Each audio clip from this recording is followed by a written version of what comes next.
Marshall Peak, Kabanata 171. The Stone Door. Hindi naghihintay na makalayo sina Meng Xingyuan at Yao Qing, ang tunog ng matinding labanan ay biglang dumating mula sa labas. Ilang sandali pa, ang dalawang disipulo ng Red Cloud Sect na humabol kay Yang Kai ay umatras sa kahihiyan. Anong nangyari? Tanong ni Meng Xingyuan. Master, ang daming insekto. Ang isa sa kanila ay nagmamadaling sumagot na may pangit na ekspresyon. Hindi na niya kailangan pang sumagot, dahil isang hagong na tunog ang pumasok sa tainga ni Meng Xingyuan, at sa sumunod na sandali, nakita niya ang isang malaking masa ng madilim, parang fog na bagay na dumadaloy patungo sa kanya. Ang itim na masa na ito ay binubuo ng isang uri ng itim na insekto na kasing laki lamang ng kamao at kamakaway ng kanilang mga pakpak.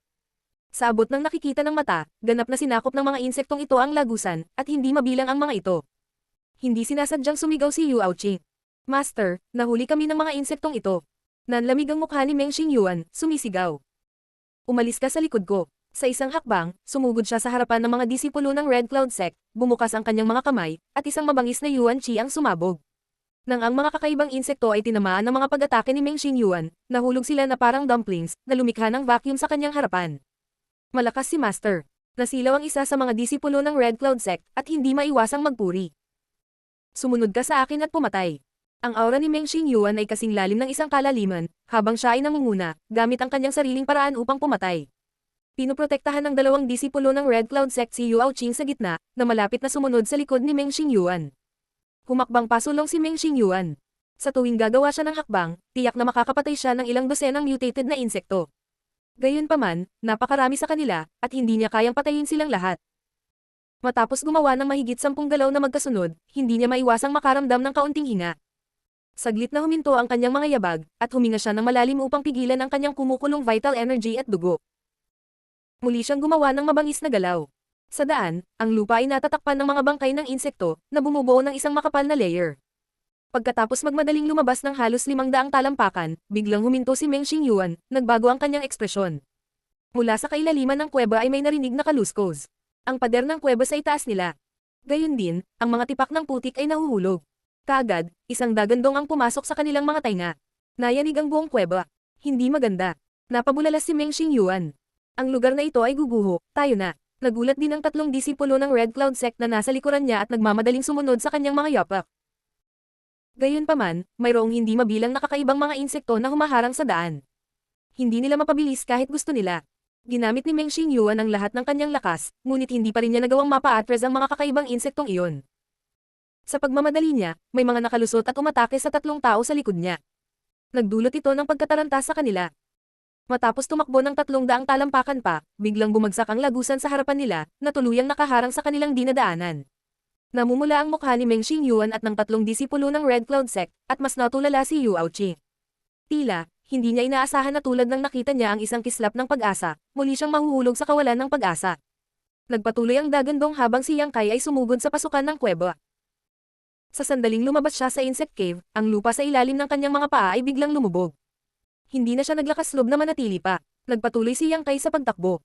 Nang atakihin siya ng dalawang disipulo ng Red Cloud Sect. Inutusan na ni Yang Kai ang mga kakaibang insektong iyon na sirain ang world. Alam niya na kung haharapin niya ang isang eksperto sa Yuan Qi, tiyak na hindi siya magkakaroon ng magandang wakas. Ngayong hawak na niya ang mga kakaibang insektong ito, natural na kailangan niyang gamitin ang mga ito. Ang mga insektong ito ay mahusay sa paghuhukay ng mga butas, kaya mas madali ang pagsira sa sarili nilang pugad. Maririnig ang tunog ng pagguho ng mga bundok at pagbitak ng lupa.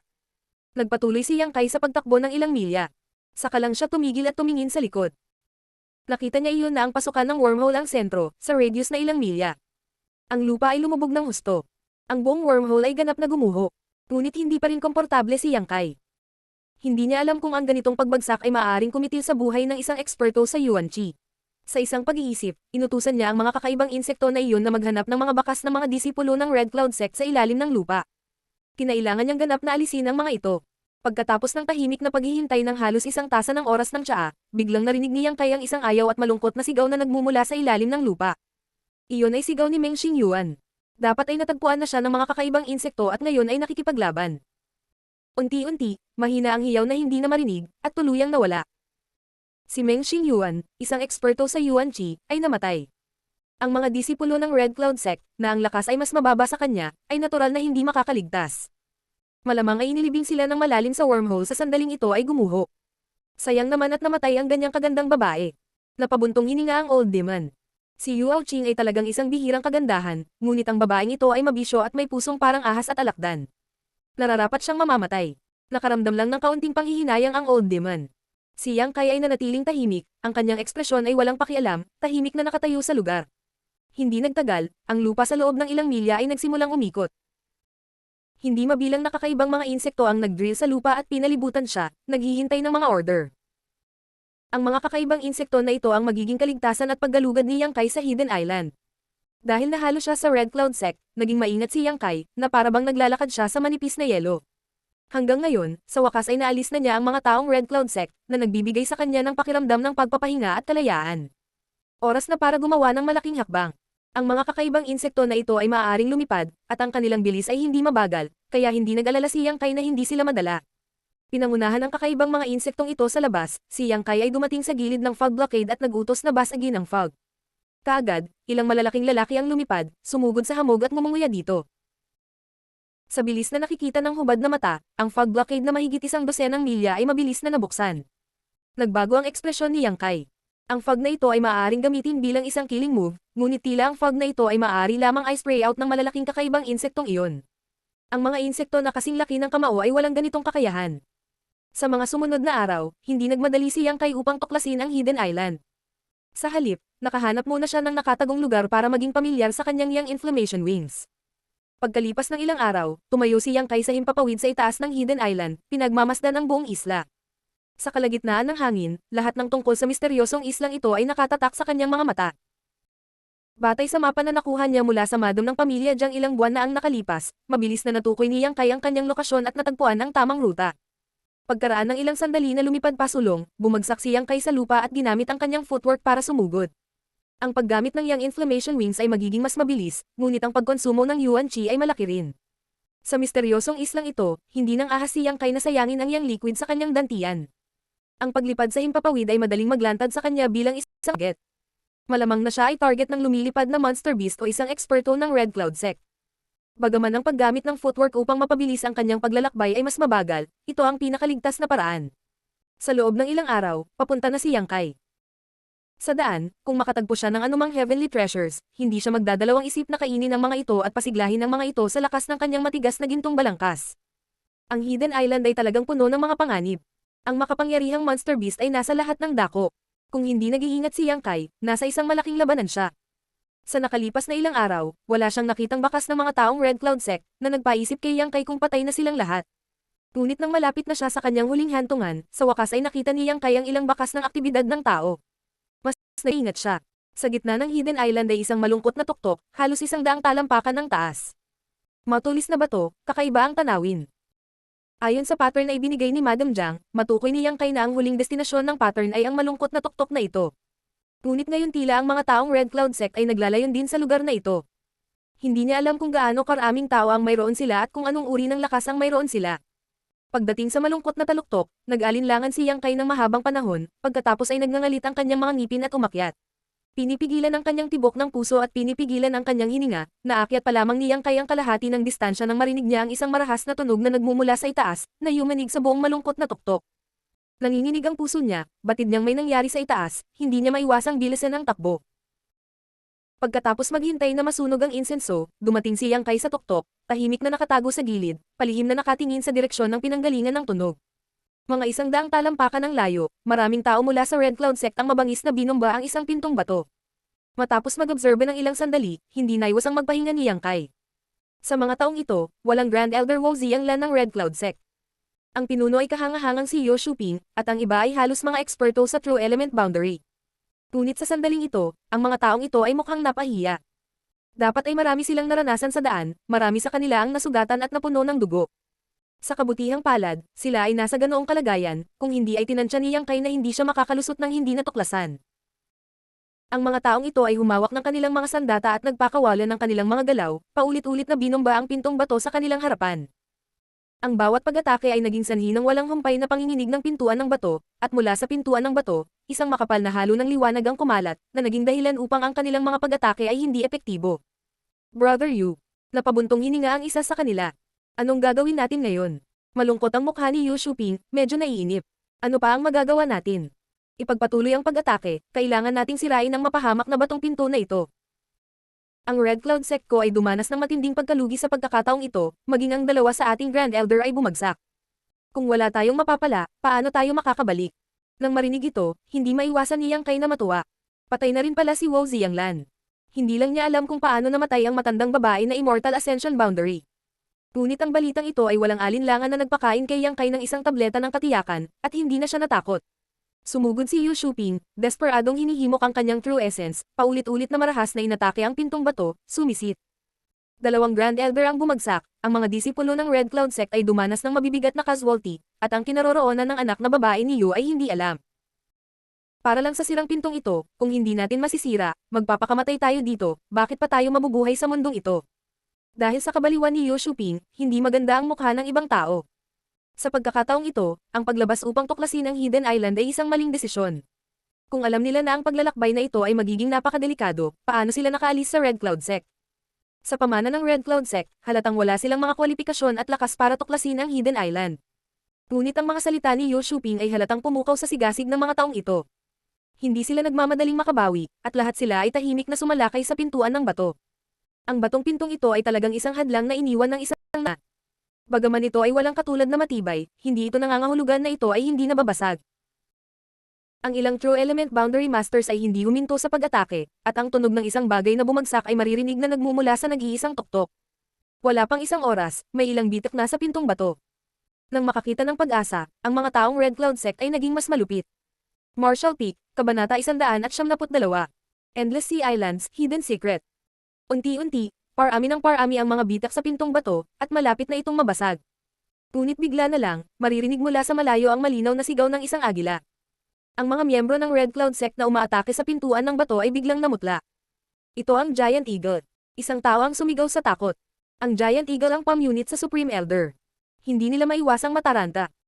Dati, sa pamumuno ni Wu Zianglan, ginalugad nila ang Hidden Island at marami silang natamo. Ilang araw na ang nakalipas, bigla silang nakakita ng pugad ng ibon sa isang bangin. Sa loob, may isang batang ibon na hindi pa lumalaki. Hindi pa man ito lumaki ay napakagwapo pa rin ito. Sa isang sulyap, masasabi na ito ay hindi isang mababang grado na monster beast. Si Wu Zianglan ay natuwa nang makita ito, kaya lumipad siya at sinalo ang batang ibon, naghahanda na itaas ito. Sinong mag-aakala na ito ay magbubunsod ng isang malaking problema? Wala pang kalahating araw matapos mahuli ang batang ibon, natagpuan ito ng mga magulang nito. Sila ay dalawang hindi maihahambing na malaki at nakakatakot na giant eagles, na ang lakas ay hindi bababa sa 6th order. Bagamat si Wu Zianglan ay isang Immortal Ascension Boundary Master, halos hindi niya makayanan ang isang giant eagle, ngunit ang dalawang giant eagle ay nagalit dahil nahuli niya ang kanilang mga supling, kaya nagsanib puwersa sila para salakayin siya. Si Wu Zianglan ay nakahawak lamang ng wala pang kalahating oras bago siya napunit ng buhay. Sa oras na iyon, si Yu Shuping at ang iba pa ay natakot sa kanilang mga talino. Nagtago sila sa kakahuyan, hindi nang ahas na lumabas, lalo pat tumut. Matapos punatan ng Giant Eagle si Wu Zianglan, nag-hover sila sa kalangitan ng mahabang panahon bago dahan-dahang umalis.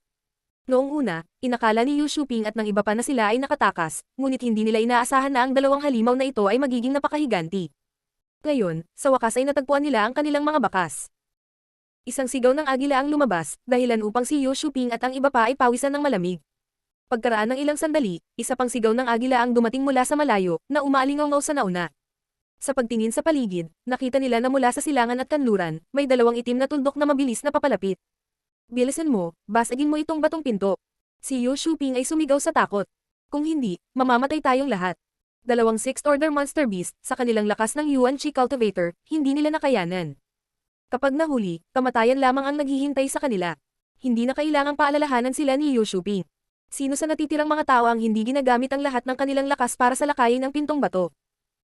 Gayunpaman, bagamat parami ng parami ang mga bitak sa pintong bato, nakatayo pa rin ito ng tuwid sa harapan nila, na humaharang sa kanilang dinadaanan.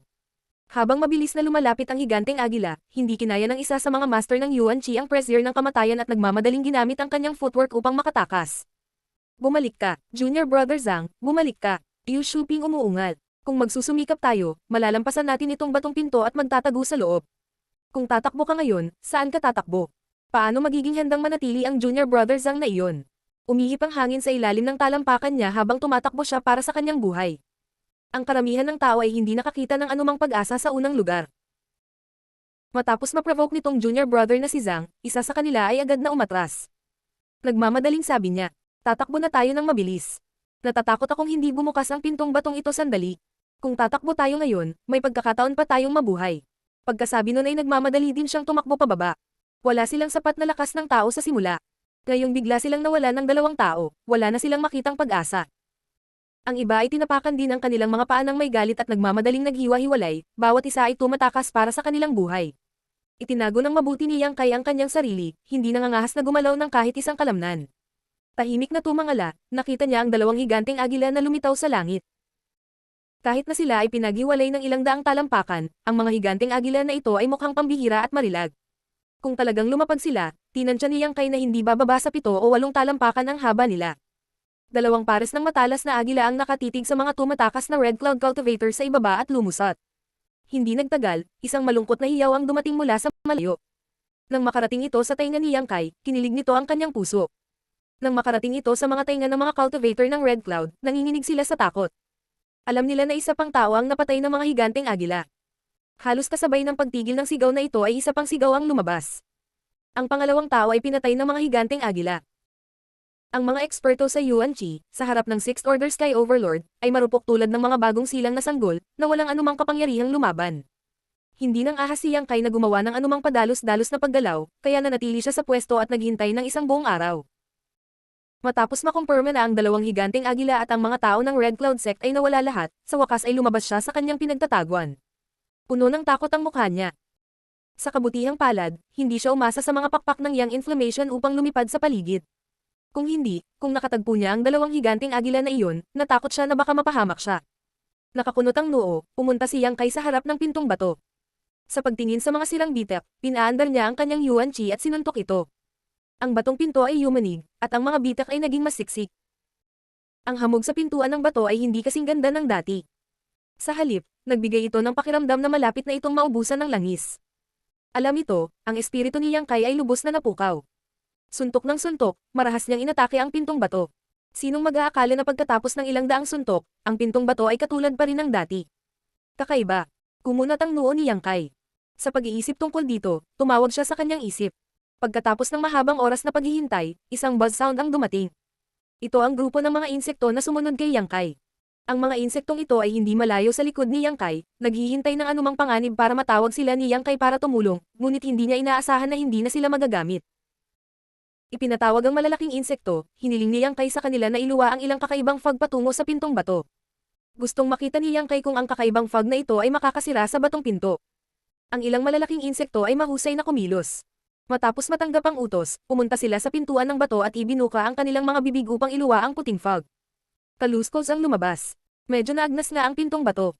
Nang makita ito, tumanggo si Yang Kai. Hinahayaan ng malalaking insekto na patuloy na iluwa ang hamog, umupo siya sa gilid para makabawi. Makalipas ang halos 1 oras, biglang nakarinig si Yang Kai ng kalabog. Pagmulat ng kanyang mga mata, nakita niyang nabasag na ang pintong bato na nagpapakita ng isang madilim na pasukan sa kuweba. Hindi nagmamadaling pumasok si Yang Kai. Sa halip, hinayaan niyang lumipad muna ang grupo ng mga insekto para mag-explore. Matapos maghintay sa labas ng kalahating araw, ligtas na lumipad pabalik ang grupo ng mga kakaibang insekto. Matapos kumpirmahin na walang panganib sa loob, pumasok si Yang Kai.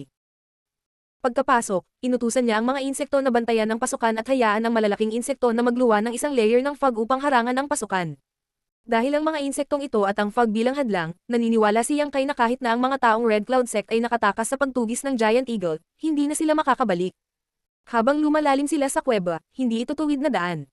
Sa halip, umikot ito pababa. Bago pumunta sa malayo, nakaramdam si Yang Kai ng komportable sa buong paligid, na parang sa kuwebang ito, ang enerhiya ng langit at lupa ay napakayaman. Habang bumababa siya, mas lumalakas ang pakiramdam na ito. Matapos bumaba ng ilang libong talampakan, tinansya ni Yang Kai na narating na niya ang ilalim ng malungkot na tuktok na ito. Noon lang niya nakita ang dulo ng kalsada. Sa ibaba ay isang malaki at maluwang na espasyo. Ang mga pader na bato ay may mga bakas ng liwanag, na ginagawang medyo kahanga-hanga ang lugar na ito. Sa magkabilang gilid ng kalsada, may hanay ng mga istenteng bato na nahahati sa maraming patong. Ang bawat layer ay may nakalagay dito. Si Yang Kai ay naglakad pasulong, pagdating sa harap ng mga istenteng bato. Sa tulong ng liwanag, sinulyapan niya ang tuktok na layer. Supreme Solitary Sect. Tiningnan ni Yang Kai ang 3 malalaking salita na nakaukit sa mga istant ng bato. Hindi niya maiwasang magulat. Narinig niya ang sekta na ito noong naglalakbay siya sa CCT. Ito ang tanging transcendent na puwersa sa ibang bansa na maihahambing sa 8 great families ng Central Capital.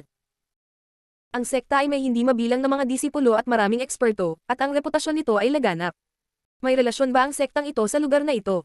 Sa layer na ito ng mga istant ng bato na inukitan ng mga salitang Supreme Solitary Sect, nakita niyang kayang isang treasure seal. Inabot niya ito at pinulot, nalaman niyang hindi ito magaan. Ang treasure seal na ito ay dapat na inukit mula sa ilang uri ng mahalagang material. Masasabi pa nga na ang treasure seal na ito mismo ay isang artifact. Matapos suriin ito, nagulat si Yang Kai nang makita ang mga salitang Supreme 1 hanggang 2 sa ilalim ng treasure seal na ito. Oo naman, ito ay isang kayamanan ng Supreme Solitary Sect. Ngunit bakit ito lilito dito? May bahid ng pagdududa, tumingin si Yang Kai sa susunod na layer ng mga istanting bato. Ang layer na ito ng mga istant ng bato ay inukit din ng mga salita, at nakakagulat, ito ay isang mahusay na sekta na narinig ni Yang Kai noon. Ancient Cloud Island. Kahit na ang lakas ng sekta na ito ay hindi maihahambing sa Supreme Solitary Sect, ito ay itinuturing pa rin na isang first-class na puwersa sa Endless Sea Islands. Nakalagay sa istant ng bato na ito ang isang libro ng mga diskarte sa paglilinang. Casual na binaliktad ito ni Yang Kai at naramdaman niyang hindi simple ang secret art na ito. Hindi dapat mababa ang grade nito, kahit heaven grade secret art. Gayunpaman, nilinang na ni Yang Kai ang true Yang secret art at ang art of yin yang joyous unification, kaya hindi niya kailangan ang secret art na ito, kaya basta-basta niya itong ibinaba. Sa ibabang bahagi, ang ekspresyon ni Yang Kai ay naging kakaiba. Sa bawat layer ng istenteng bato na ito, ang pangalan ng isang dakilang sekta ay nakaukit, at sa bawat layer, mayroon ding isang bagay. Maging ito ay isang martial skill o isang secret art, isang artifact, o ilang uri ng token, mayroong maraming kakaibang bagay. Ang mga sektang ito ay pawang mga first class at second class na puwersa sa Endless Sea Islands, mayroong higit sa 100 ng mga ito. Ang isang third class na puwersa tulad ng Red Cloud Sect ay sadyang hindi kwalipikadong lumitaw sa mga istenteng bato na ito. Kung tama ang kanyang hula, kung gayon ang mga bagay na ito sa mga istenteng bato ay talagang pag-aari ng mga sektang iyon. Pero, bakit lahat sila dito nagtipon? Nang tingnan ito, biglang may naalala si Yang Kai. Kakaibang kwento ang narinig niya sa isang tea house sa CCT. Sinabi na 300 taon na ang nakalilipas, mayroong isang tao na nakiusap sa lahat ng mga sekta sa walang katapusang Sea Islands, na gustong maging disipulo ng isa sa mga sektang ito. Gayunpaman, ang kanyang kakayahan ay medyo hindi magandang tingnan, at sa tuwing pupunta siya sa isang sekta, siya ay tatanggihan at itataboy. Tinuya at kinukutya pa siya ng ilang mga alagad ng sekta, at nakipag-away pa sa kanya. Hindi naman masama ang kanyang pagpupursage, at kahit na binisita na niya ang lahat ng sect sa Endless Sea Islands, wala pa rin siyang resulta. Nasaraan ng loob, ang taong ito ay medyo desperado din, at kinasusuklaman ng mga sekta na ayaw tanggapin siya. Nangako siyang gagawa ng paraan para magsaka. Ang bagay na ito ay orihinal na isang maliit na bagay lamang, ang mga sikat na sekta na iyon ay tatanggihan ng hindi mabilang na mga tao na gustong sumali sa kanila bawat taon, at isa lamang siya sa kanila. Gayunpaman, pagkaraan ng 30 taon, isang malaking kaganapan ang nangyari sa ibang bansa. Nawala ang Sect Master Seal ng Greater One Sect, at hindi alam kung sinong Divine Thief ang pumasok sa sect at ninakaw ito. Kaagad pagkatapos, ang mga dakilang sekta ng Endless Sea Islands ay nagpadala ng balita na lahat sila ay nawalan ng kanilang mga kayamanan. Ang ilan sa mga bagay na ito ay napakahalaga, at ang ilan ay hindi naman masyadong mahalaga, ngunit lahat ng mga ito ay may espesyal na kahulugan sa mga sektang ito. Sa ilang sandali, ang mga dakilang sekta ay nataranta, natatakot na ang banal na magnanakaw ay itinoon ang kanyang mga mata sa kanilang mga kayamanan. Pero kahit nakabantay sila, hindi pa rin nila naiwasan ang sinapit na nakaw. Ang nakaw na magnanakaw na iyon, sa pinaka-imposibleng sitwasyon, ay palaging inaalis ang mga bagay na kanilang binabantayan ng mabuti. Martial Peak, Kabanata 173. Soul-warming Lotus. Noong panahong iyon, ang bagay na ito ay nagdulot ng kaguluhan sa ibang bansa, at lahat ng mga pangunahing sekta ay nawalan ng mukha. Mahigit 100 ng kayamanan ang sunod-sunod na ninakaw, na pumukaw din sa galit ng mga sektang ito. Ang lahat ng mga partido ay nagtipon, at ang mga matatandang lalaki na nag-iisa sa buong taon ay umalis, na gustong hanapin ang kinaroroonan ng magnanakaw at mabawi ang mga nawawalang kayamanan. Nagbunga ang pagsusumikap. Pagkatapos ng ilang buwan ng pagsisiyasat, ang mga sektang ito sa wakas ay nakahanap ng ilang mga pahiwatig. Ang lahat ng uri ng mga palatandaan ay nagpapahiwatig na ang taong nagnakaw ng mga kayamanan ng higit sa 100 malalaking sekta ay talagang ang taong pinalayas sa sekta 30 taon na ang nakalilipas. Hindi alam kung anong uri ng hindi inaasahang pagkikita ang taong ito, ngunit sa loob lamang ng 30 taon, nalinang niya ang kanyang lakas sa hindi maabot na antas. Sa puntong ito, sa wakas ay alam na ng mga pangunahing sekta kung bakit may magnanakaw ng kanilang mga kayamanan. Ang taong ito pala ay may sama ng loob sa pagpapalaya sa sekta, at gustong turuan ng leksyon ng mga isnab na sekta na ito. Tinanong ng mga eksperto ng mga sekta ang taong ito para sa mga ninakaw na kayamanan, ngunit tinanggihan. Dahil sa hindi pagkakasundo, naglunsad ang dalawang panig ng isang nakamamatay na labanan sa dagat. Ang taong ito ay nag-iisang humarap sa magkasanib na pag-atake ng mga eksperto mula sa higit sa 10 malalaking sekta. Sa labanang iyon, ilang liblib na isla ang nawasak, at ang mga eksperto mula sa mga dakilang sekta ay dumanas din ng matinding casualty. Kung buhay pa ba ang magnanakaw o hindi, walang nakakaalam. Dahil pagkabalik ng mga ekspertong lumahok sa labanang iyon, wala silang binanggit na salita tungkol sa bagay na ito. May mga nagsabi na siya ay pinatay, may mga nagsabi na siya ay malubhang nasugatan at tumakas. Walang nakakaalam ng katotohanan. Sa paglipas ng panahon, ang mga eksperto na lumahok sa labanan ay patay na lahat, at ang bagay na ito ay dahan-dahang hamupa, ngunit ang mga ninakaw na kayamanan ay hindi natagpuan. Naisip din ni Yang Kai na ito ay isang kwentong casual na ginawa ng mga nauna. Kung tutusin, marami sa mga tinatawag na kakaibang kwento ay ginawa ng mga nagkukwento para magkaroon ng ikabubuhay. Sa 10 kakaibang kwento, napakaganda na kung 3 sa kanila ang totoo. Maging ang 3 bagay na ito, na pinag-uusapan ng hindi mabilang na mga tao, ay unti-unting nawala ang kanilang orihinal na lasa, at maraming pagmamalabas ang idinagdag dito. Ngunit, sa nakikita ang lahat ng ito ngayon, alam ni Yang Kai na hindi ito isang kwento, ngunit isang bagay na totoong nangyari. Ang selyo ng Master ng Greater One Sect ay dapat na hinimok ng natatanging mantra ng Greater One Sect upang maging isang nakamamatay na kayamanan. Sa sandaling ito, sa tuktok ng istant ng bato na ito, natatakpan ito ng mga layer ng alikabok. Ang Supreme Secret Art ng Ancient Cloud Island, Azura Sect Hallowed Artifact, Falling Flower Sect Thousand Blossoming Blood Begonia. Alin sa mga ito ang hindi mabibili? Alin sa mga ito ang hindi gaanong mahalaga sa mga sekta na ito? Kahit na ang ilan sa mga bagay na ito sa mga istenteng bato na ito ay walang gaanong halaga, dahil ang mga ito ay inilagay dito, sila ay hindi masusukat na kayamanan sa mga sekta na ito. Dito pala nakalagay lahat ng ninakaw ng taong yun. Nag-iba ang mood ni Yang Kai. Naiisip niya kung gaano kagulat ang ay dudulot ng mga bagay na ito sa mga dakilang puwersa ng Endless Sea Islands kung sila ay lilito. Oh, hindi masama ang grado ng mga artifact na ito, Young Master, gusto mo bang mangolekta ng ilan para sa pagtatanggol sa sarili? Biglang tanong ng matandang demonyo. Walang masyadong artifact dito, 3 lang sila. Bukod sa Master Seal ng Greater One Sect, na nangangailangan ng katugmang mantra, maaaring kunin ni Yang Kai ang 2 pa kung talagang gusto niyang gamitin ang mga ito. Ang mga artifact na ito ay lahat ay hindi bababa sa Heaven Grade, kaya natural na natukso si Yang Kai. Ngunit kung gagamitin niya ito sa labas at ibunyag ang anumang bakas ng kanyang sarili, haantong lamang ito sa gulo, kaya nag-alinlangan si Yang Kai.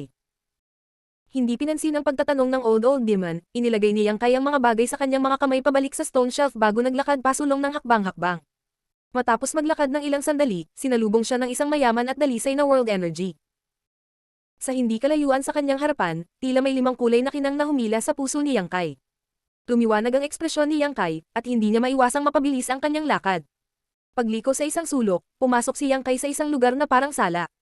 Dito nang gagaling ang 5 kulay na kinang. Pagtingin sa itaas, nakita lang ni Yang Kai ang isang lotus flower na kasing laki ng wash basin na lumulutang sa hangin. Sa tabi ng bulaklak na lotus na ito, may parang tubig, na bumabalot sa 5 kulay na bulaklak na lotus na ito.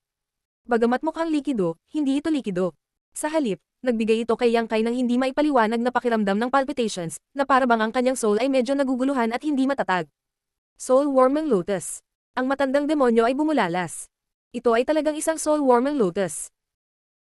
Heavens, isang soul-warming lotus ay talagang lumitaw dito, at ito ay isang 5 kulay na soul-warming lotus. Kayamanan. Dinilaan ni Yang Kai ang kanyang mga labi at medyo nasasabik na nagtanong. Higit pa sa isang kayamanan, isa lamang itong pinakamataas na kayamanan, Young Master. Tuwang-tuwa ang matandang demonyo kaya medyo hindi siya maintindihan. Ito ay isang soul-warming lotus, isang kayamanan na pinapangarap ng lahat ng cultivator sa mundo na makuha.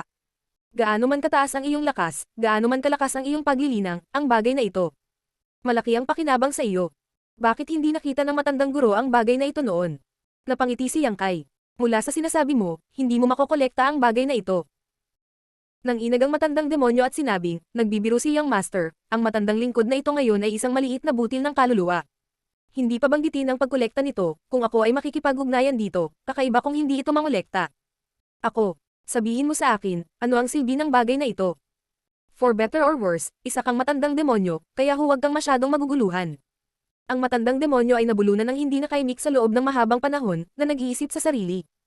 Isa ka lang mangmang na tanga na hindi alam kung gaano kabihirang at kahalaga ang bagay na ito, kaya't maaari kang maging kalmado. Kung alam mo ang magandang gamit nito, siguradong mawawalan ka ng kalmado tulad ni boss. Ngunit bakit hindi maganda ang swerte ng matandang guro na ito? Sa kabaligtaran, ang swerte ng Young Master ay malaki.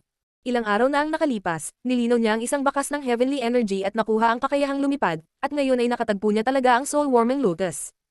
Gaano ba talaga kalangit ang kanyang swerte para patuloy na makatagpo ng ganoong kalaking swerte? Puno ng inggit, selos, at poot, ang matandang demonyo ay nagpigil ng mahabang panahon bago siya tuluyang nakabawi. Siya ay nag-isip at nagsabi. Ang soul-warming lotus, gaya ng ipinahihiwatig ng pangalan nito, ay isang makalangit na kayamanan na ginagamit upang pakainin ang kaluluwa ng isang tao. Iyang master, alam mo ang tungkol sa soul, tama ba? Bagamat ikaw ay kasalukuyang nasa chi transforming stage at hindi linangin ang kaluluwa, ito ay umiiral pa rin sa iyong isipan at ang iyong pangunawa ay nagmumula sa kaluluwa. Kapag naabot mo na ang Immortal Ascension boundary, maaari kang magsimulang maglinang. Kung mas malakas ang iyong kaluluwa, mas kitang-kita ang mga benepisyo.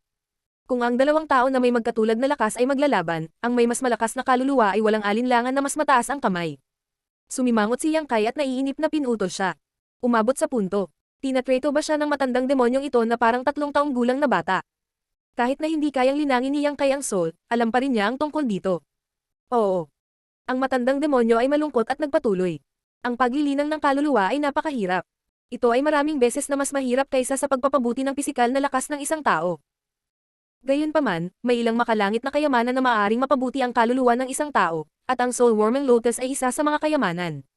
Ang ganitong uri ng makalangit na kayamanan ay hindi kailanman mawawala at hindi na mapadalisay.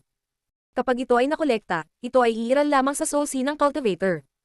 Hindi na kailangang alalahanin ito, dahil ito ay patuloy na magpapakain sa soul seed ng cultivator, dahan-dahan itong magpapalakas. At mas condensed. Hindi mapipino, pero hindi rin mawawala. Tama, dahil walang sino man sa mundong ito na ang soul seed ay makakadalisay sa soul-warming lotus, kahit na ang mga nakatayo sa tuktok ng mundo. Solemn na at mabigat ang tono ng matandang demonyo. Ito ay isang napaka-espesyal na uri ng makalangit na kayamanan. Sa mga tuntunin ng halaga, ito ay higit na mahalaga kaysa sa Heaven Devouring Great Emperor Bug na piniinom ng Young Master ilang araw na ang nakalipas. Ito ay dahil ito ay sasamahan ka sa natitirang bahagi ng iyong buhay.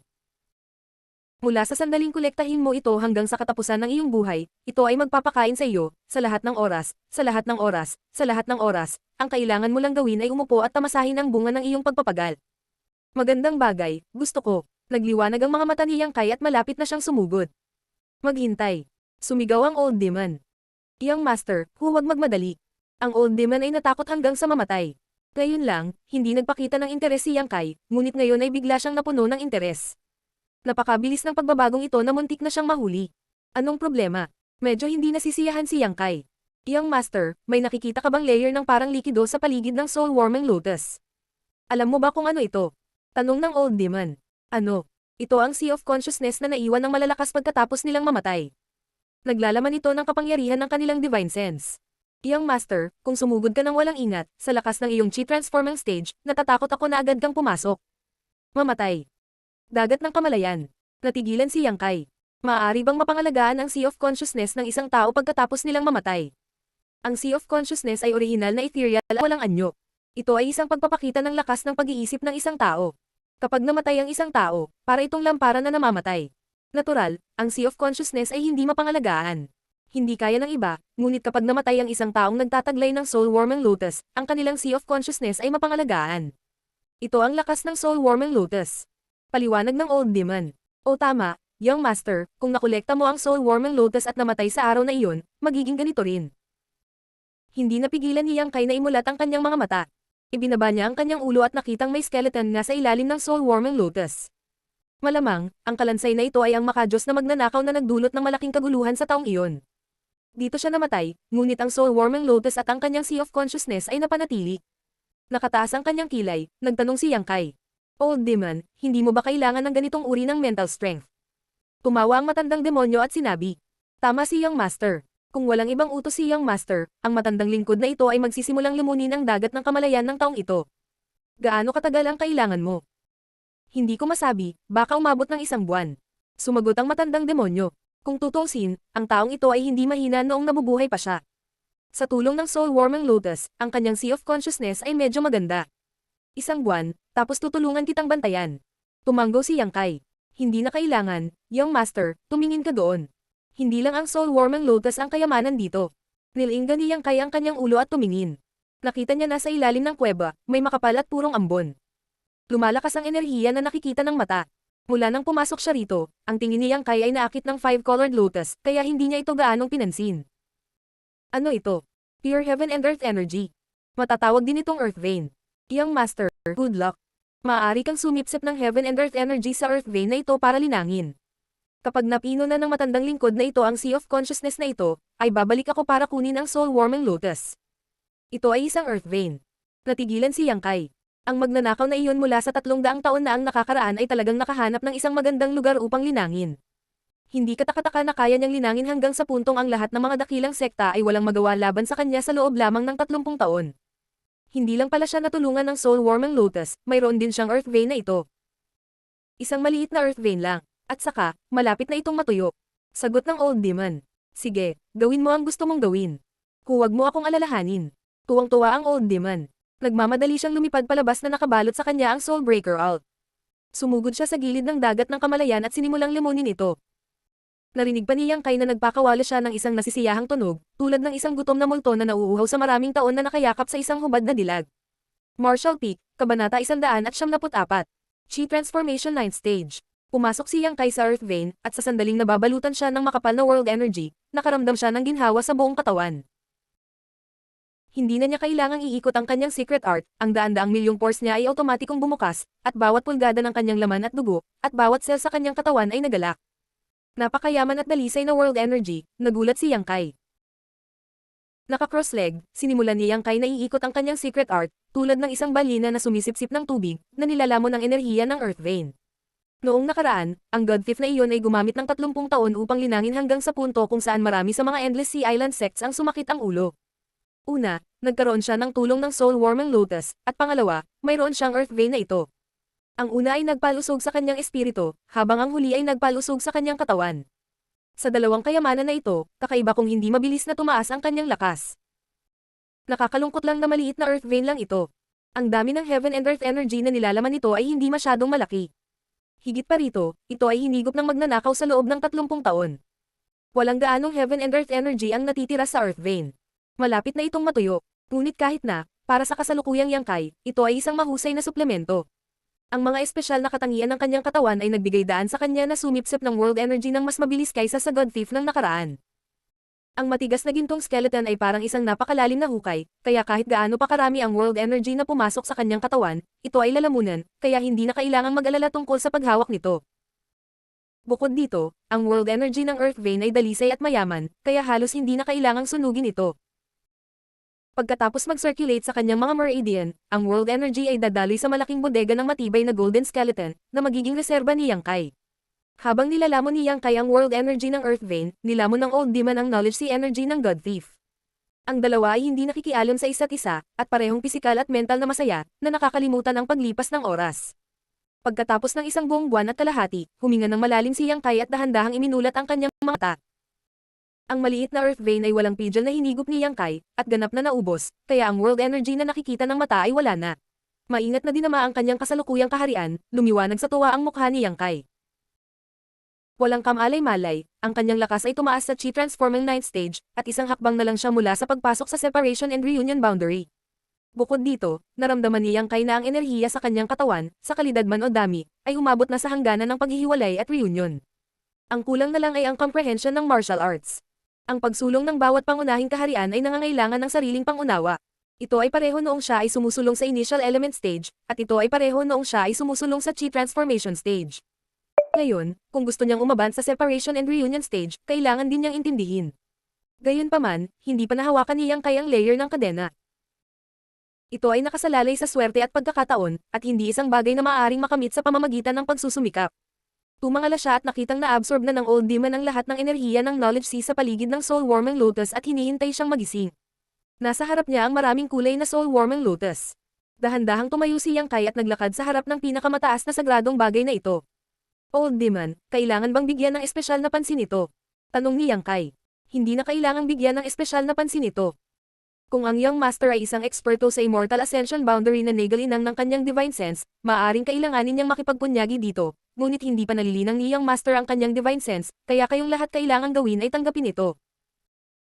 Dahil hindi na kailangang bigyan ng espesyal na pansin ito, hindi nagatubili si Yang Kai at iniunat ang kanyang kamay patungo sa maraming kulay na Soul Warming Lotus. Nang dumampi ang kanyang mga daliri sa lotus, nawala ito. Kasabay nito, biglang gamaan ang pakiramdam ni Yang Kai, mas malinaw ang kanyang isip kaysa dati, at maging ang kanyang pangunawa ay naging mas malakas. Hindi sinasadya, huminga ng malalim si Yang Kai, nanginginig ang buong katawan niya sa ginhawa. Kahit na maingat niyang suriin, wala siyang makitang bakas ng soul-warming lotus, ngunit alam ni Yang Kai na tiyak na nasa isip niya ito sa sandaling ito. Pagkatapos lamang niyang malinang ang kanyang divine sense ay makikita niya ito. Ha, ang maraming kulay na soul-warming lotus, Ang matandang demonyo ay parehong naiinggit at naiinggit. Haha, tumawa si Yang Kai. Iyang master, sa hinaharap, dapat kang makahanap ng ilang precious treasures na makapagpapalusog sa iyong divine sense para ma-absorb ng soul-warming lotus ang mga ito. Kapag balang araw ay naging 7 kulay ito, mas makakatulong ito sa iyo. Maaari itong lumaki. Medyo nagulat si Yang Kai. Siyempre, kapag ipinanganak ang soul-warming lotus, iisa lang ang kulay nito, pero iba rin ang grades nito. Kung mas maraming kulay, mas mataas ang grade nito. Ang pinakamataas na grade na maaabot nito ay 7 kulay. Halimbawa, ang solong kulay na soul-warming lotus ay nangangailangan ng 100 taon upang doblehin ang laki ng knowledge sea ng isang tao. Ang 5 kulay na soul-warming lotus ay nangangailangan lamang ng 20 taon, at ang 7 kulay na soul-warming lotus ay nangangailangan lamang ng 5 taon. Nakakamangha. Si Yang Kai ay lihim na hindi nakaimik. Kahit na kailangan pa niyang linangin ang kanyang divine sense, alam niya kung gaano kahirap ang linangin ito. Tulad ng sinabi ng matandang demonyo noon, ang paglinang ng divine sense ng isang tao ay higit sa 100 beses na mas mahirap kaysa sa paglilinang ng katawan ng isang tao. Ngunit ngayon, sa tulong ng soul-warming lotus, hindi na niya kailangang mag-alala tungkol dito. Ang kanyang divine sense ay magiging mas malakas at mas condensed. Dahil sa ganito, hindi masama ang maraming kulay na soul-warming lotus. Hindi nasisiyahan si Yang Kai. Ang pagkakaroon ng bagay na ito ay nakakalangit na swerte. Hindi niya inaasahan na makakuha ng 7 kulay na lotus sa isang pagkakataon. Natural, ito ay isang napakagandang kayamanan. Kapag ito ay lumago sa 7 kulay sa hinaharap, ito ang magiging pinakamahalagang kayamanan sa mundo. Ngunit ang bagay na ito ay lumalaki ng napakabagal, at ito ay sumisipsip lamang ng enerhiya ng precious treasures na makapagpapalakas sa divine sense ng isang tao. Kung gusto mong gawing 7 kulay ang maraming kulay na lotus na ito, kailangang magsikap si Young Master. Ipaubaya na lang natin sa tadhana. Hindi ko pipilitin. Si Yang Kai ay mas bukas ang isipan. Kung ito ay maaaring maging isang 7 kulay na lotus sa kanyang buhay, kung gayon ito ay magiging kanyang kapalaran. Kung hindi ito magagawa, kung gayon walang saysay na pilitin ito. Buti naman at may ganitong ugali si Young Master. Ang matandang demonyo ay nakaramdam ng matinding paghanga. Siya ay bata pa, ngunit siya ay kalmado at matatag. Habang nakikisalamuha siya kay Yang Kai, lalo siyang nakaramdam ng paghanga. Kung ito ay sinumang binata, sa tiyan ng old demon sa mga panlilinlang at karanasan, matagal na niya itong nilinlang. Ngunit sa harap ni Yang Kai, ang old demon ay hindi nang ahas na magkaroon ng anumang masamang intensyon. Iginagalang niya siya sa lahat ng bagay. Oras na para lumabas. Huminga ng malalim si Yang Kai. Matapos manatili dito ng higit sa 1 buwan, nakolekta na niya ang soul-warming lotus at naabsorb ang earth vein. Nakuha na niya ang lahat ng benepisyo, kaya natural na hindi na kailangang manatili dito. Bago umalis, nagukay si Yang Kai ng isang butas at ibinaon ang mga buto ng Divine Thief sa Habang naglalakad palabas, nang dumaan siya sa stone shelf, nag-atubili si Yang Kai ng mahabang panahon bago pinigilan ang kanyang hindi mapakali na pag-iisip. Hindi niya tiningnan ang mga artifact na nagpabilis ng tibok ng puso niya at lumayo. May 3 artifact sa istant ng bato. Bilang karagdagan sa Taisil, maaaring kunin ni Yang Kai ang 2 pa para sa kanyang sariling paggamit. Ngunit hindi sila ginamit ng banal na magnanakaw, kaya tiyak na mayroong isang uri ng misteryo. Marahil kapag ginamit niya ang mga bagay na ito, mararamdaman ito ng mga sekta sa ibang bansa sa pamamagitan ng ilang espesyal na paraan.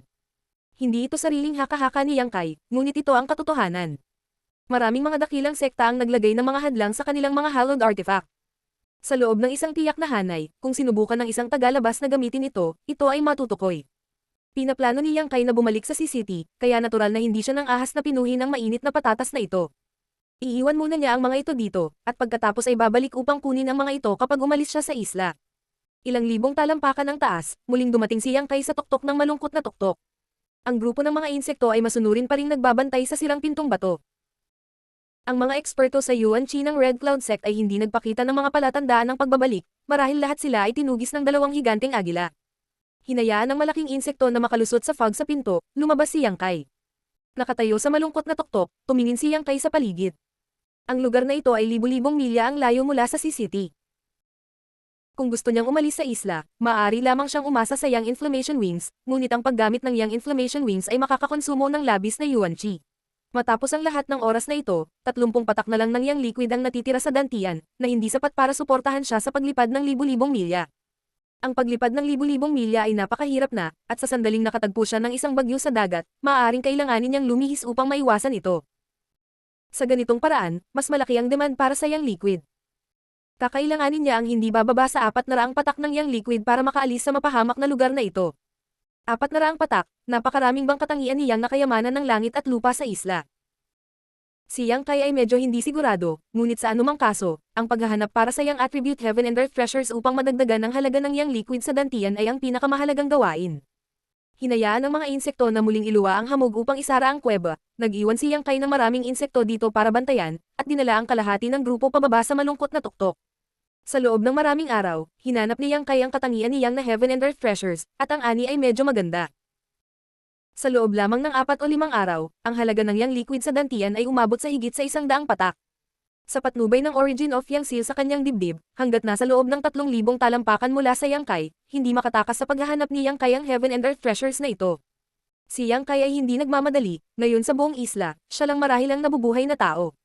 Bilang karagdagan sa makapangyarihang monster beast na iyon, si Yang Kai ay maaaring ituring na master ng isla. Sa pagdalugad at pagkolekta ng mga kayamanan ng langit at lupa, pipiliin niya silang lahat. Kung katangian ni Yang, sisipsip niya ito sa mismong lugar at gagawin niyang liquid, at kung hindi katangian ni Yang, itatago muna niya ito at ilalagay sa kanyang bag. Paminsan-minsan, makakatagpo siya ng ilang kakaibang bulaklak at damo na binabantayan ng halimaw na hayop, at si Yang Kai ay nagtuturo sa mga insekto na gambole ng atensyon ng halimaw na hayop, habang naghihintay siya ng pagkakataon na kunin ang mga ito. Ito ay palaging nakakatakot ngunit hindi mapanganib. Malaking tulong ang mapa na nakuha niya mula sa madam ng pamilya Jiang. Dati, hindi alam ni Yang Kai kung ano ang napakahiwaga tungkol sa mga minarkahang lokasyon sa mapa, ngunit pagkatapos ng aksidenteng pagpasok sa isang partikular na lugar at nakatagpo ng 6th Order Monster Beast, napagtanto niya na ang mga minarkahang lokasyon ay lahat ng mapanganib na lugar. Simula noon, iniwasan ni Yang Kai ang mga markadong puntong ito, at hindi na nakatagpo ng masyadong maraming problema. Naglalakbay sa hilaga at timog, sa wala pang kalahating buwan, na-explore ni Yang Kai ang buong Hidden Island. Ang lahat ng mahalagang kayamanan na maaaring anihin ay kinuha, napuno ang isang malaking bag. Ang mga bagay na ito ay pawang mga kayamanan sa antas ng lupa at langit, higit sa 10 beses na higit pa sa nakuha ni Yang Kai sa kanang peninsula ng Yangtze. Nag-ani din siya ng maraming bagay na katangian ng Yang, ngunit hanggang ngayon, mayroon pa ring 300 patak ng Yang Liquid si Yang Kai sa kanyang dantian. 300 patak ng Yang Liquid, kung suswertehin siya, baka makakalipad siya sa CCT. Ngunit marahil, hindi lubos na sigurado si Yang Kai. Kung hindi siya makakalipad sa CCT at aksidenteng mahulog sa dagat, tiyak na mamamatay siya. Hindi man siya malunod, sapat na ang halimaw na hayop sa dagat upang kitilin ang kanyang buhay. Kinailangan niyang humanap ng ilan pang mga item ng Yang Attribute para makaipon ng 400 patak. Saka lamang siya magiging ganap na tiyak sa tagumpay. Hindi kaya. Kailangan niya talagang haplasan ang mga balbas ng tigre. Sa pag-iisip tungkol dito, tumigas ang puso ni Yang Kai at nagpasya siya. Marshall Peak, Kabanata 175. Plundering Yang Liquid. Ilang araw na ang nakalipas, nang aksidenteng dumaan si Yang Kai sa isang mapanganib na lugar, naramdaman niya ang isang kayamanan ng katangian ng Yang, ngunit dahil ang lugar na iyon ay partikular na minarkahan sa mapa, hindi nang ahas si Yang Kai na pumunta doon. Ngayon parang wala na siyang choice kundi pumunta doon. Ang lahat ng mga kayamanan ng katangian ng Yang sa isla ay nakolekta, at kung gusto niyang mangolekta ng 400 patak ng Yang Liquid, walang ibang lugar maliban doon. Ang hindi lang niya alam ay kung anong klaseng monster beast ang nagbabantay sa lugar na iyon. Kailangan niyang mag-ingat, kung sakaling makasalubong niya ang 2 giant eagle na nakita niya ilang araw na ang nakakaraan, kahit na si Yang Kai ang may Yang Inflammation Wings, hindi siya makakatakas sa kanilang pagtugis. Matapos gumugol ng isang araw na pagsisikap, dumating si Yang Kai sa perimeter ng mapanganib na lugar. Matagal itong pinag-isipan ni Yang Kai bago inutusan ang kanyang mga insekto na gumawa ng ilang pag-iingat, maingat na nag-isip tungkol sa anumang posibleng sitwasyon at kung paano ito haharapin. Pagkatapos lamang niyang magkaroon ng plano ay umalis na siya. Ang origin of Yang sa dibdib ni Yang Kai ay muling naglabas ng nakakapasong mainit na reaksyon. Ilang daang talampakan sa harap niya, mayroon ng Yang Attribute item, at hindi rin mababa ang grade nito. Kung mayroong sapat na enerhiya, ito ay sapat na upang pinuhin ng 400 patak ng Yang Liquid. Ang tagumpay o kabiguan ay nakasalalay sa pakikipagsapalaran na ito. Sa sandaling ito, hindi natakot si Yang Kai, hakbang-hakbang siyang naglakad patungo sa direksyon ng reaksyon ng Yang Origin Seal. Tila may malansang amoy sa hangin, at may mga bakas ng halimaw na hayop, na lahat ay nagpapahiwatig na may malaking panganib sa hinaharap. Pagkaraan ng ilang daang talampakan, lumakas ang malansang amoy, mahinang nakita ni Yang Kai na hindi kalayuan sa unahan, mayroong isang malaking madilim na pulang bato na nakatayo doon. Ang Yang Chi na naramdaman ng Yang Origin Seal ay nagmumula sa batong ito. Natuwa si Yang Kai. Bigla niyang naramdaman na may pag-asa na makauwi. Napakalaking piraso ng bato ng katangian ng Yang, kung maa-absorb niya ang lahat ng Yang Chi, madali niyang makukuha ang 400 patak ng Yang liquid. Ang batong ito ay dapat nakatulad ng Yang Inflammation Stone na mina ng blood group, ngunit ang texture nito ay mas maganda kaysa sa Yang Inflammation Stone. Sa patuloy na paglapit ng maingat, nakita ni Yang Kai na may pasukan ng kuweba na hindi masyadong malalim sa ilalim ng bato. Sa loob ng kuweba, may isang gwapong monster beast. Nakapikit ito at nakatitig sa kanya. Bumilis ang tibok ng puso Yang Kai. Hindi niya akalain na ganito ang malalantad sa kanyang kinaroroonan. Gayunpaman, ang halimaw na hayop ay tila ayaw humabol kay Yang Kai. Sa halip, nakayuko lang siya sa kuweba at tinignan siya ng may masamang intensyon. Ito ang pugad nito, ang pinagmulan ng lakas at kaligtasan nito. Maliban kung talagang kinakailangan, hindi ito aalis. Pagkatapos maglakad ng isa pang 300 talampakan pasulong, ang demonic beast ay nagpakawala ng mahinang dagandong, at ang kulay ube nitong mga mata ay kumikislap ng mabangis na liwanag. Dahan-dahan itong tumayo at naglakad palabas ng kuweba. Sa sandaling ito lamang nakita ni Yang Kai ang tunay na anyo nito. Ito ay isang halimaw na hayop na mukhang lobo, ngunit ang buong katawan nito ay natatakpan ng madilim na pulang balahibo. Mga 20 talampakan ang taas nito at may matatalas na pangil sa sulok ng bibig. Itinaas nito ang kanyang mga pangil kay Yang Kai. Isang invisible pressure ang bumaba. Halos hindi makahinga si Yang Kai. Isang halimaw na hayop sa ika-6 na baitang. Siguradong isa itong 6th grade monster beast. Hindi ito mas mahina kaysa sa giant eagle na nakita niya ilang araw na ang nakakaraan. Ang gayong halimaw na hayop, kahit na sinubukan ni Yang Kai ang kanyang makakaya, imposibleng mapatay niya ito. Dahan-daang yumuko, si Yang Kai ay pumulot ng bato sa kanyang paanan habang nagbabantay sa mga galaw ng halimaw na hayop. Pagkatapos, buong lakas, ibinato niya ang halimaw na hayop. Ang gayong hayagang panunukso ay lubos na nagpagalit sa maitim na pulang lobo na halimaw. Nakita lamang ni Yang Kai ang isang pulang ilaw na kumikislap sa kanyang mga mata. Ang halimaw na hayop ay lumitaw 300 talampakan ang layo mula sa kanya. Ang bilis naman. Nagdilim ang mukha ng Kai. Walang pag-aalinlangan, mabilis siyang tumalikod at ginamit ang kanyang footwork para mabilis na umatras. May sumipol na hangin sa likuran niya. Ito ay ang halimaw na hayop na mabilis na papalapit. Tumindig ang balahibo ni Yang Kai. Ang kanyang gulugad ay napuno ng malamig na hangin. Pinalakas niya ang kanyang bilis sa limitasyon at patuloy na kikislap. Iyang master, hindi maganda. Malapit ka na nitong maabutan. Napasigaw ang old demon sa takot. Tulong. Si Yang Kai ay hindi nang ahas na magambala at nagpatuloy sa pagtakbo pasulong. Tumugon ang old demon at naging itim na gas na may soul breaker all na nakabalot dito. Sumugod ito patungo sa halimaw na lobo. Mabilis na nag-react ang monster beast. Ibinuka nito ang bibig at kinagat ang soul breaker all habang tumatakbo. Natakot ang old demon at sumigaw ng paulit-ulit. Ang lobo na halimaw ay hindi makakagat sa soul breaker all sa kalahati. Napag-alaman na ang all ay mahirap nguyain at idore ito. Ang old demon ay mayroon pa ring matagal na takot. Ang panahong ito ng pagkaantala ay nagbigay daan kay Yang Kai na magbukas ng ilang distansya sa pagitan nila. Sumisikad pa sulong ng 1,000 metro o higit pa, sa wakas ay dumating si Yang Kai sa lokasyon kung saan niya inilatag ang kanyang plano. Hindi na sinubukang tumakas ni Yang Kai, sa halip ay tumalikod upang harapin ang halimaw na hayop, nakita lamang itong sumugod sa kanya na parang anino.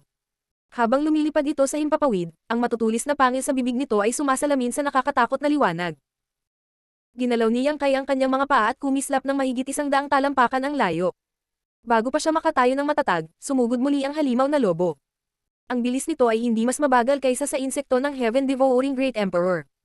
Biglang naramdaman ni Yang Kai na bumaba ang pressure sa kanya.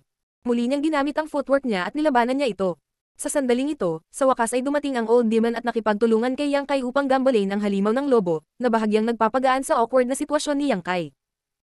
Isang tao, isang demonyo, at isang lobo ang walang katapusang tumakbo sa loob ng radius na ilang 10 talampakan. Ilang beses, muntik na itong sugurin ni Yang Kai, ngunit palaging sa pinakamapanganib na sandali, nakakatakas siya. Gayunpaman, ang buong katawan ni Yang Kai ay tumutulo ng pawis. Ang paggamit ng lakas ng Chi Transformation Level 9 para harapin ang isang 6th Order Monster Beast ay talagang labis ang pagpapahalaga sa kanyang sarili. Kung wala ang tulong ng kanyang sariling nilikha na footwork, siya ay nakagat hanggang sa mamatay ng Monster Beast. Ngunit para makaalis sa Hidden Island, kailangang makipagsapalaran si Yang Kai. Pagkatapos makipaglaban para sa buong oras ng insenso, tumingin si Yang Kai sa paligid at nagpakita ng isang ngiti. Bumukas ang Yang Inflammation Wing sa kanyang likod at lumipad siya sa langit. Old demon, ikaw at ang mga insektong ito ay hamarang dito, pupunta ako. Sabi ni Yang Kai, tumalikod at lumipad patungo sa malaking bato. Young master, bilisan mo. Takot talaga itong matandang katulong na ito na lumunin ako. Ang old demon ay hindi mapalagay. Bagamat walang panganib na nagtatago sa Soul Breaker Owl, ito ay lubhang nakakatakot kung ito ay lumunin. Tinitigan ng halimaw na hayop ang direksyon na nilisan ni Yang Kai. Parang batid nito na gusto niyang pumalit sa pwesto nito, hindi nito maiwasang umungol at habulin siya. Ngunit pagkatapos tumakbo sa isang maikling distansya, tumakbo siya sa isang ulap ng fog. Isang pagsabog ng liwanag na tunog ang lumabas, at ang halimaw ng lobo ay napaungol. Nagmamadali itong umatras at may takot na tumitig sa puting fog sa harapan nito. Ang bilog ng fog na ito ay talagang tumupad sa inaasahan ni Yang Kai. Ang malakas na Sixth Order Monster Beast ay hindi malayang makapasok at makaalis. Sapat na ang malakas na kaagnasan nito upang hadlangan ang mga hakbang nito. Matalino din ang demon. Alam nito na ang hamog ay lubhang nakamamatay, kaya mabilis itong nagbago ng direksyon at sinubukang sumugod palabas mula sa kabilang panig. Gayunpaman, pagkatapos nitong gumawa ng isang malaking bilog, natagpuan na ang lugar sa paligid nito ay nababalot ng fog sa ilang mga punto. Tinakpan nito ang langit at ang lupa, kaya wala itong paraan upang umakyat at walang paraan upang bumaba. Ito ang dating deployment ni Yang Kai. Sa maaga, hinayaan niya ang malaking insekto na maglabas ng isang malaking bilog ng hamog dito, na sadyang nag-iiwan ng isang puwang. Inakay niya ang lobo na halimaw at saka isina ang puwang. Ginamit niya ang Yang Inflammation Wings para umalis ng mahinahon. Mula sa simula hanggang sa huli, ayaw niyang patayin ang makapangyarihang Sixth Order Monster Beast na ito. Wala siyang kakayahan na patayin ito. Gusto lang niya itong bitag. Sha. Isang tunog ng anit namang ang nagmula sa ilalim ng lupa, at ang buong lupa ay kumulo. Kaagad, hindi mabilang nakakaibang mga insekto ang nag-drill out mula sa lupa at walang takot na inatake ang wolf demon. Galit na umungal ang halimaw ng lobo, at bumulwak ang isang putok ng apoy mula sa katawan nito. Bago pa makalapit ang mga insekto ay nahulog na sila. Ang old demon ay hindi nang ahas na makalapit. Lumipad lang ito para ay distract ang lobo na halimaw. Sa kabilang panig, lumipad si Yang Kai patungo sa malaking bato. Iniunat niya ang kanyang mga kamay at idiniin ang bato, baliw na inilipat ang Yang Chi sa bato, at hinayla ito sa kanyang katawan. Ang enerhiya ng Yang na nasa malaking batong ito ay talagang mas mahusay kaysa sa Yang Inflammation Stone. Hindi nakakagulat na ang lobo na halimaw ay maglilinang dito. Ang batong ito ay lubhang kapakipakinabang din dito. Ang lumalakas na enerhiya ni Yang ay pumasok sa kanyang katawan, at sa isang kisap mata, ang kanyang mga meridian ay namamaga. Tumulo. Isang patak ng Yang liquid ang nabuo at nahulog sa dantian. Blub. Naramdaman ni Yang Kai na hindi pa siya nakarinig ng ganoon kagandang tunog sa kanyang buhay. Ang Yang liquid sa dantian ay tumataas sa bilis na isang patak bawat hininga. 320 patak, 350 patak, 380 patak. Sa wala pang 100 paghinga, naabot na ni Yang Kai ang kanyang layunin. Ang enerhiya ng Yang sa malaking bato ay halos maubos ng ika-10. Gayunpaman, hindi tumigil si Yang Kai. Pinapaikot pa rin niya ang True Yang Secret Art. Sunod-sunod na umalangaw ang halimaw ng lobo na may halong galit at hangarin na pumatay. Pagkatapos ng lahat, ito ay isang 6th grade monster beast. Hindi alam ni Yang Kai kung gaano katagal ito maaantala ng fog. Kung pinatigas nito ang puso at nagmamadaling lumabas ng walang pakialam sa sarili nitong pinsala, hindi ito mapipigilan ng mga insekto. Pagkaraan ng ilang sandali, ang dantian ay nagkaroon ng higit sa 500 patak ng Yang liquid. Ang halagang ito ay tiyak na sapat upang suportahan siya sa paglipad sa CCT. Sa sandaling ito, isang itim na gas ang biglang lumipad. Ito ay ang Soulbreaker Alt. Ang matandang demonyo ay nag-aalalang sinabi. Young Master, tumakbo ka para sa iyong buhay. Ang taong iyon ay malapit nang sumugod palabas. Bago bumagsak ang kanyang boses, nakita ni Yang Kai ang isang nagninangas na pulang figure na mabilis na papalapit sa kanya. Nagmamadali na itong lumabas. Ang katawan ng lobo na halimaw ay natabunan ng apoy. Ang layer ng apoy na ito ang lumaban sa pagguho ng fog, na nagdulot lamang ng ilang maliliit na pinsala. 100 talampakan, 80 talampakan, 50 talampakan, 30 talampakan. Ang halimaw na lobo ay kasing bilis ng hangin. Kuz. Sa isang iglap, muling kumalat ang Yang Inflammation Wings sa likod ni Yang Kai. Kasabay ng paglundag ng halimaw ng lobo, mabilis siyang lumipad sa langit. Pagtingin sa ibaba, ang halimaw na lobo ay nakatitig sa kanya gamit ang pares ng mga kulay ube nitong mata, ang lalamunan nito ay patuloy na umuungal. Tumisi si Yang Kai. Salamat. Sa totoo lang, hindi kita gaanong nabigyan ng Yang Chi. 2/10 lang ang kinuha ko. Hindi mo naman kailangang magalit, di ba? Para bang naiintindihan nito ang mga salita ni Yang Kai, ang halimaw ng lobo ay labis na inis sa kanyang saloobin. Umuungol ito ng paulit-ulit. Ayaw nang harapin ni Yang Kai. Ang pagpapanatili ng Yang Inflammation Wings ay kumakain ng Yuan Chi. Gamit ang isang flap ng Yang Inflammation Wings, mabilis siyang lumipad palayo. Taktrin ang halimaw ng lobo. Alam nitong wala itong magagawa sa isang kalaban na maaaring lumipad, kaya natural na hindi ito humabol. Pagdating sa naunang lugar, iniligpit ni Yang Kai ang bag ng Heaven and Earth Treasures at pinangunahan ng mga nabubuhay na insekto sa direksyon ng Lonely Peak. Pagkalipas ng 2 araw, dumating si Yang Kai sa Lonely Peak. Pumasok siya sa kuweba at isa-isang ibinaba ang mga bagay sa Eastern Plateau. Hindi man siya naglakas loob na magmadaling ayusin ang mga bagay na ito, ayaw din niyang iwan ang mga iyon dito. Kung gagamitin ng maayos, ang bawat bagay dito ay maaaring maging isang mahusay na sandata sa pagpatay. Ngayong nakakolekta na siya ng sapat na Yang liquid, oras na para lisanin ang Hidden Island.